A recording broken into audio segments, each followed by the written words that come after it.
Estamos reunidos em nome do Pai, do Filho e do Espírito Santo. Amém.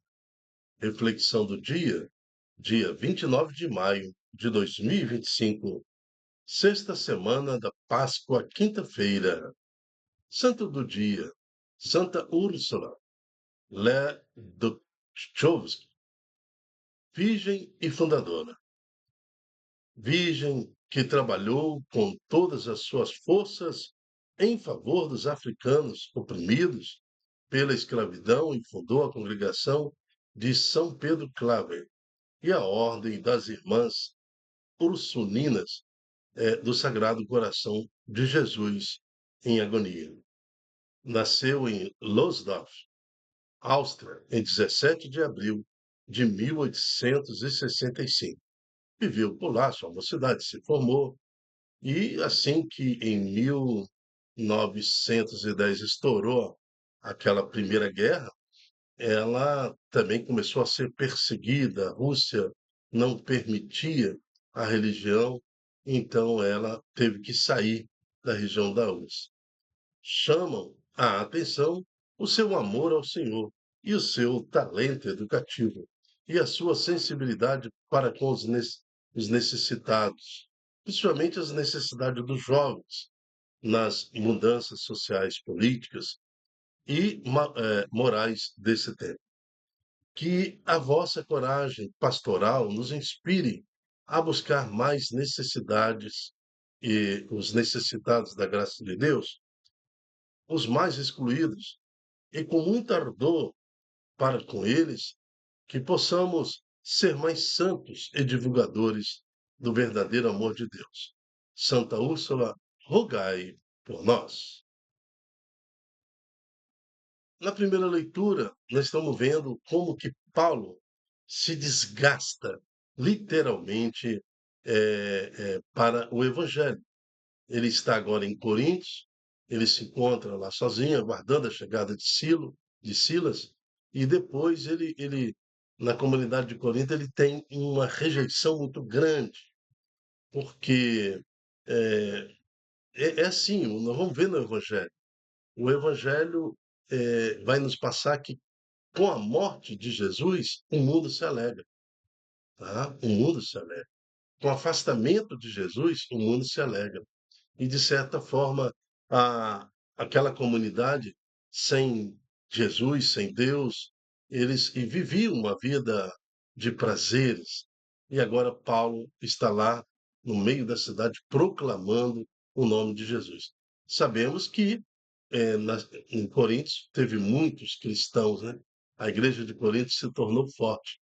Mas olha quanto desgastes de Paulo, de Priscila e sua família, e também de Silas, ah, fazendo que acontecesse conversões.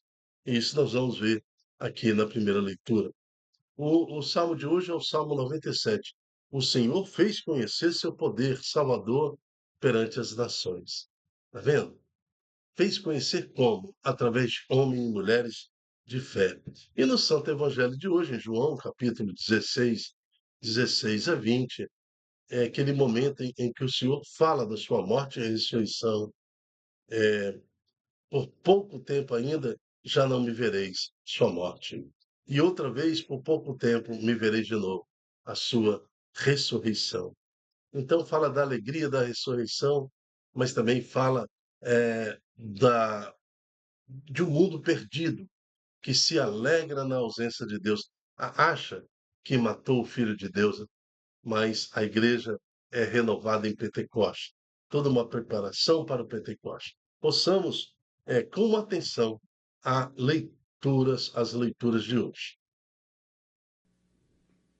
Leitura dos Atos dos Apóstolos.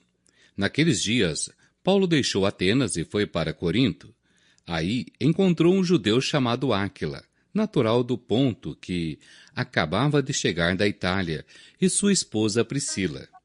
Pois o imperador Cláudio tinha decretado que todos os judeus saíssem de Roma. Paulo entrou em contato com eles, e como tinham a mesma profissão, eram fabricantes de tendas, Paulo passou a morar com eles e trabalhavam juntos. Todos os sábados, Paulo discutia na sinagoga, procurando convencer judeus e gregos.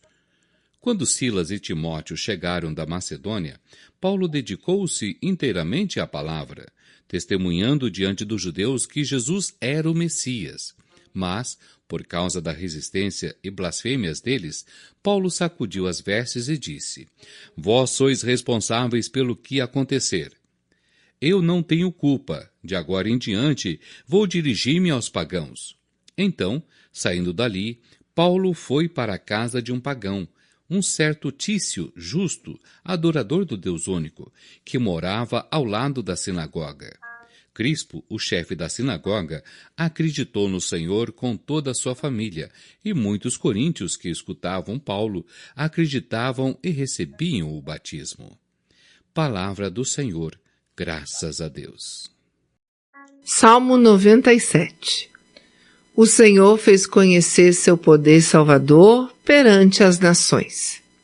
Cantai ao Senhor Deus um canto novo, porque Ele fez prodígios. Sua mão e seu braço forte e santo alcançaram-lhe a vitória.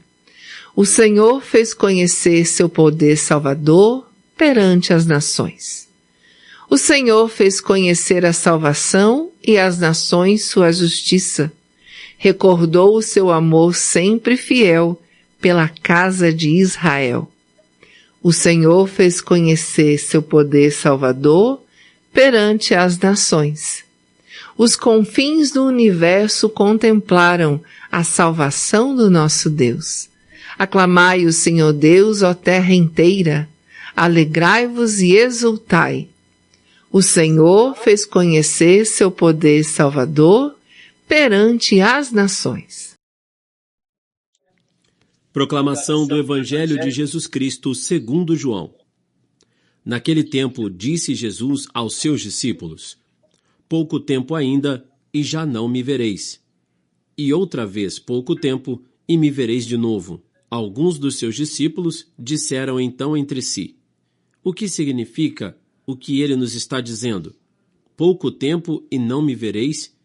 E outra vez pouco tempo e me vereis de novo?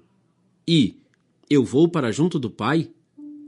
Diziam, pois: O que significa este pouco tempo? Não entendemos o que ele quer dizer. Jesus compreendeu que eles queriam interrogá-lo, então disse-lhes: Estais discutindo entre vós, porque eu disse: Pouco tempo e já não me vereis, e outra vez pouco tempo e me vereis? Em verdade, eu vos digo: vós chorareis e vos lamentareis, mas o mundo se alegrará. Vós ficareis tristes, mas a vossa tristeza se transformará em alegria. Palavra da salvação. Glória a vós, Senhor. Eu não quero fazer parte dessa porção do mundo que se alegra, né, com o afastamento de Deus, entre aspas, com a morte de Jesus, né? Porque o mundo jamais matará a Cristo, o mundo jamais vai conseguir afastar Deus. Então, é uma parte da população do mundo perdidos, mortos, sinceramente inúteis. Por que matar Deus? Mas agora muitas pessoas matam Deus com as suas posturas. Nações tentam impor pela lei uma morte, entre aspas, de Deus, negando sua existência, fazendo com que suas leis e constituições agridam frontalmente os mandamentos do Senhor, as ordens de Deus. Agora é legal certos comportamentos. Agora é legal até matar, abortar. O que é isso? Tentam matar Deus. E muitos descem morro abaixo, ladeira abaixo. A porta para os infernos é larga, larga, larga. E muitos vão tropeçar nessa porta e mergulhar na chama dos infernos. Porque a porta para o céu é estreita, depende de crer, acreditar. Todos nós temos a oportunidade da dúvida, se eu tenho dúvida sobre Cristo, se eu tenho dúvida sobre o plano de salvação, sobre a história da salvação, se eu tenho dúvida, eu tenho que estudar, eu tenho que crer, eu tenho que acreditar, crer. Crer é entrar no avião aqui e ir para a Europa, achando que vai dar tudo certo. Você nem conhece o piloto, não conhece a máquina, não conhece quem fez a manutenção do avião, não conhece quem abasteceu, nada, e você acredita que vai chegar, vai decolar aqui e vai aterrissar em algum solo firme na Europa. Loucura, loucura. Você já acredita em uma opção de coisa. Até quando você pega um Uber, até você acha que vai dar tudo certo. Quando você liga o carro pela manhã cedo, dentro de você há um sentimento de credo, de crença, de que ao ligar o motor do carro, o carro vai funcionar. É uma certeza tão grande quando você abre o seu computador ou quando você inicia uma tela do seu celular, você tem certeza que tudo vai acontecer. Agora, eu não entendo. A crença, o credo, vem então de uma decisão nossa. Eu tenho que decidir. Se eu tenho dúvida, eu vou estudar. Se tenho dúvida, eu vou procurar entender a pessoa de Jesus Cristo, o plano de salvação, todas as profecias. Tem gente que já entrou na fase de velhice e nunca leu a Bíblia. Nunca leu a Bíblia, não sabe. Não sabe. Não sabe, não tem nenhuma referência, não sabe nenhum personagem bíblico, nenhuma história completa dentro da Bíblia. O máximo que ela faz é aquele microevangelização que vai na missa, fala daqui, daquilo lá. A missa não tem essa finalidade de evangelizar, né? Tem a finalidade da missa é o culto a Deus, é o louvor, é a adoração ao Senhor, é relembrar o sacrifício, né? Agora, como é que vive assim, distante de Deus? Como é que vive desta forma?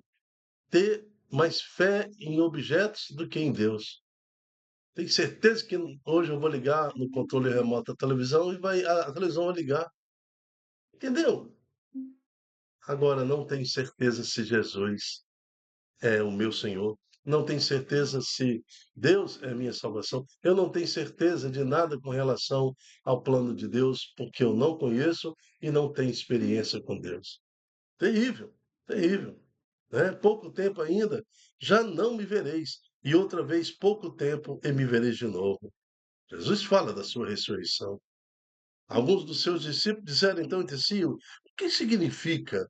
O que ele está dizendo? Então, o que significa o que o Senhor está dizendo? Busca, estuda, procura compreender para depois é, crer no Senhor Jesus. Que é necessário crer para depois ter fé.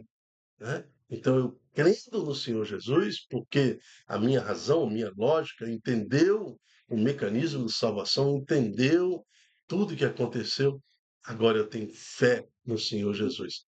É esta fé que transforma toda a comunidade. Na primeira leitura, a fé de Priscila, né, de Átila, que acolhe os apóstolos, a fé de Paulo, de, de Silas e Timóteo, né, que começam a divulgar em Coríntios a palavra de Deus, ainda acrescido pela fé de Crispo, que também aceita a palavra de Deus. Né? Então, todos eles estão agora em favor, né, da construção de um mundo melhor. Houve, então, em Coríntios, uma grande conversão, porque esses homens e mulheres se dedicaram à palavra de Deus e construíram ali um credo em nosso Senhor Jesus Cristo. Por isso que a igreja de Coríntios é uma igreja tão forte, a ponto de transformar ali a região em torno daquela cidade. E o salmo que nos fala, hoje, o Senhor fez conhecer seu poder salvador perante as nações. Olha que o Senhor fez conhecer a salvação e as nações sua justiça. Recordou seu amor sempre fiel pela casa de Israel. A casa de Israel somos nós, igreja. Quem tem a missão de levar o evangelho? A igreja. os leigos, os padres, os bispos, o Papa, todo o clero, né? Toda a igreja constituída, nós temos esta missão. Então, que o Santo Evangelho alcance a nossa vida e que, pela intercessão de Santa Ursa Ledschowska, possa trazer em nós esta necessidade de evangelizar, de buscar os necessitados, de buscar os excluídos, né? Principalmente os excluídos da informação, da catequese. Olha, quem exclui a catequese, pai e mãe que não é catequista dos seus filhos, ou exclui da salvação. Então nós vamos buscar essas pessoas onde quer que elas estejam, que possamos ser divulgadores do verdadeiro amor de Deus. Amém. Eu me chamo Dilton Vaz. O nosso projeto chama-se Ai de mim, se não evangelizar. E a reflexão do dia é este programa diário, que tem esse objetivo de esclarecer para nós o que nos pede a liturgia do dia, fazer a reflexão de cada palavra, estudar, um estudo bíblico. Seja você também um evangelizador, um anunciador da palavra, divulgando em suas redes sociais este estudo, esta pregação, este ensino, para que mais corações escolham acolher a palavra de Deus. Até a próxima, se Deus quiser. Tchau, tchau.